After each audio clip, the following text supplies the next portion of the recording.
I first realised, or the full impact, was in those weird days in mid-March when we got everyone in the creative industries together on this digital hookup around a public health briefing. And when this very earnest person from the public health team was just describing what we were requiring people to do, it kind of hit me like a sledgehammer that we were willingly asking people to shut down their entire sector overnight, completely, and for a period of time that who knew when we would reopen.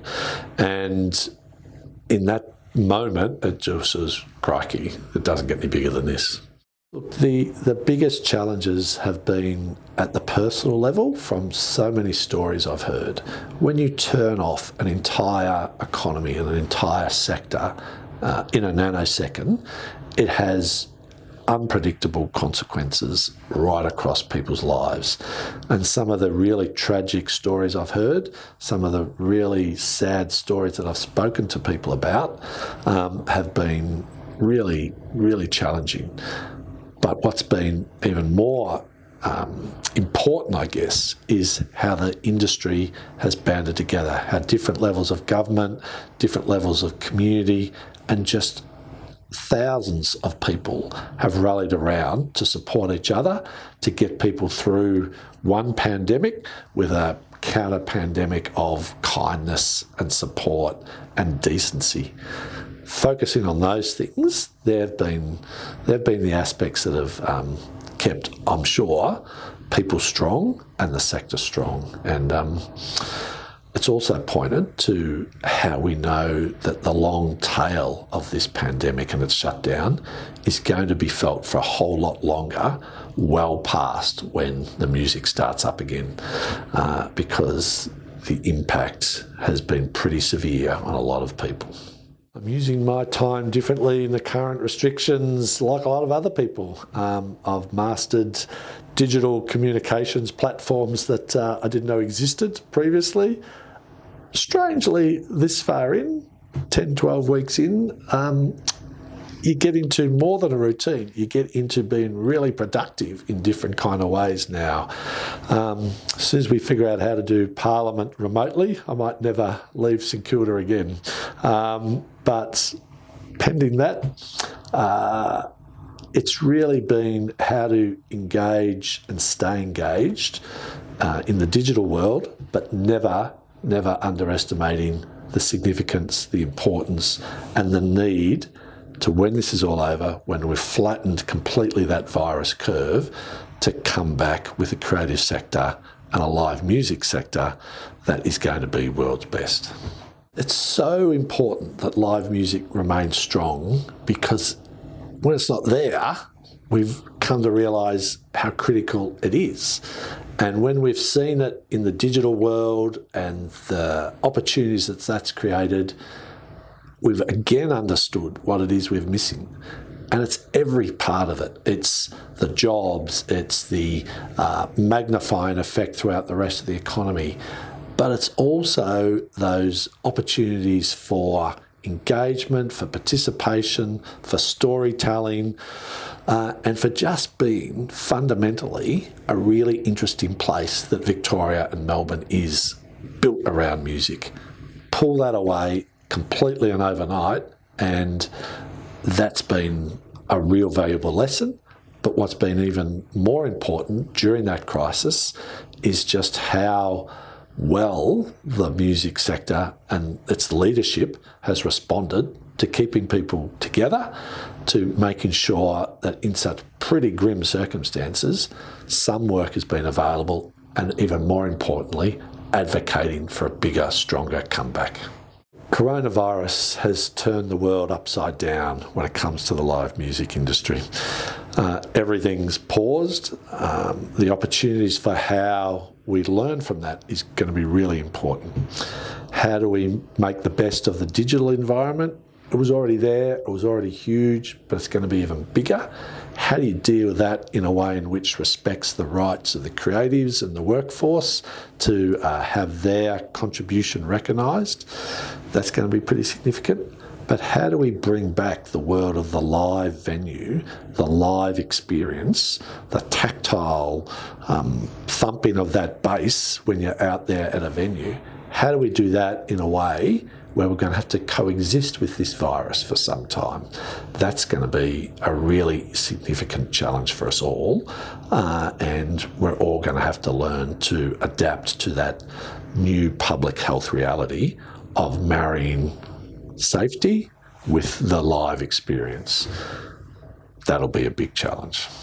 Everyone in the Victorian and Australian music industry is at the heart of how they operate natural collaborators, because they have to be. To get together to produce the actual event of music requires collaboration. But behind that is just this web of really skilled, really committed people who necessarily have to collaborate from a really different range of backgrounds and professions and approaches, as we see a kind of a focus post-COVID of people wanting to connect in really important ways, in ways that maybe they didn't contemplate as being so important pre-pandemic.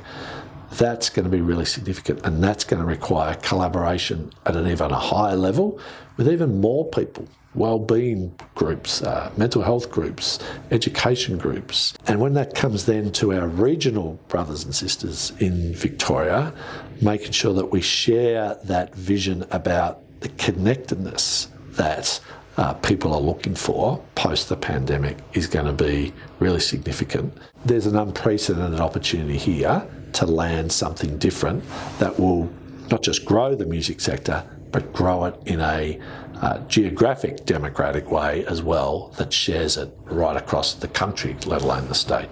The Victorian Government likes to rightly identify the creative sector and music in particular as fundamental to our cultural, economic and social success. So it's been really significant that during this period of time that we've had to move early and move on a number of occasions to get some resources out there in keeping the sector together, keeping some work happening, and look to how we can come back bigger and stronger. But when it comes to live music in particular, who've been hit so hard and hit so quickly, it's how do we get together opportunities for some work, for money out there into some areas of the sector to keep ideas going, to keep people's head above water, and to keep a sense of hope and expectation that we will come back, that there will be a different but vibrant sector when we come out the other end of this.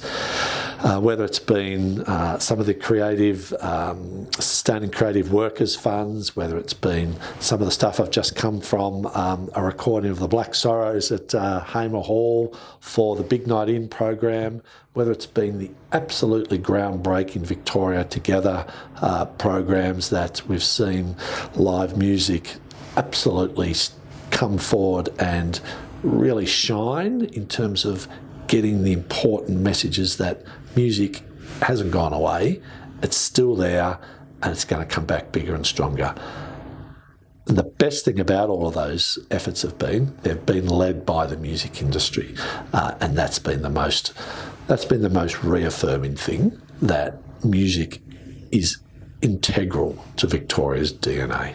There's been so many moments of gold and decency and shared humanity throughout this crisis that when we look back in time, they will be the things that stand out.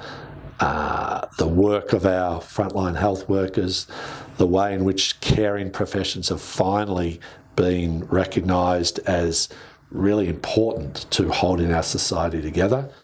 But the thing that has cut me to the core the most as to how significant it is this wonderful group in St Kilda who started a online digital connection through Facebook called The Kindness Pandemic, focusing on LGBTIQ community, and from there have gone completely viral around the globe, have connected with so many people in just small acts of kindness to help one another in so many different ways. The Australian Music Vault is the most special place for bringing together our history of live music's contribution to our country and to our community, but it does so in a way that is continually refreshed, is continually being reinterpreted, and brings it to an audience in a setting right in the heart of Melbourne's arts precinct that is so accessible. It actually reflects what has been the best about Australia's music industry: accessible, democratic, and open to everyone. And that is at the heart of the Vault. And I look forward to not just its reopening and its continued success in its current home, but the exciting plans that will be associated with the Arts Centre Reimagined project, which will ultimately see it in a brand new, even better venue. My hopes for the music industry on the other side of the pandemic is it will look different, but work on the basis of what doesn't kill you makes you stronger. This sector is going to be stronger. The Australian live music industry has been at the heart and soul of who we are for many, many decades. This is an opportunity to reimagine it and learn from the unprecedented challenges that we've had to build it for the 21st century in ways that even 12 months ago no one would have imagined. And I know from the leadership that we've seen during the pandemic that that is a real outcome that will be achieved.